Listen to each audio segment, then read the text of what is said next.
C'est une soirée de prestige à la Maison-Blanche. Joe Biden accueille chez lui les 32 chefs d'État, membres de l'OTAN, pour fêter les 75 ans de l'Alliance transatlantique.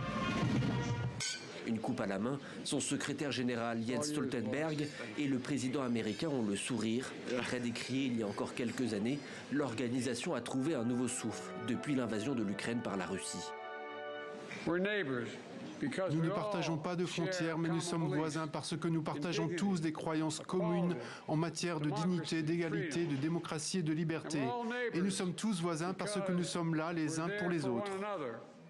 Une alliance plus soudée que jamais, avec l'Ukraine encore et toujours au centre des discussions.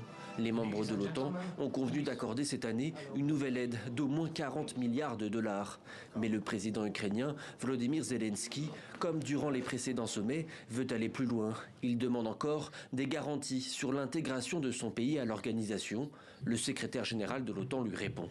Nous continuerons de soutenir l'Ukraine sur la voie irréversible de l'adhésion à l'OTAN.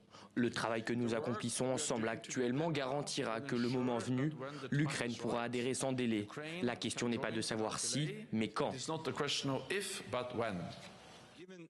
Jamais Jens Stoltenberg n'avait été aussi clair, même si le sujet ne fait pas encore consensus au sein des membres de l'Alliance. Le communiqué final de ce sommet anniversaire stipule que la Russie demeure la menace la plus importante et la plus directe pour la sécurité des alliés. Il met aussi en garde la Chine contre un rapprochement avec Moscou sur le domaine militaire, ce qui n'a pas manqué de faire réagir Pékin. Le contenu de ce sommet concernant la Chine est plein de préjugés, de diffamation et de provocation. Nous sommes profondément mécontents et nous nous opposons fermement à ces déclarations. Et pendant que les alliés célèbrent, la Chine envoie des signaux. Depuis plusieurs jours, elle mène des exercices militaires conjoints en Biélorussie, alliée de Moscou.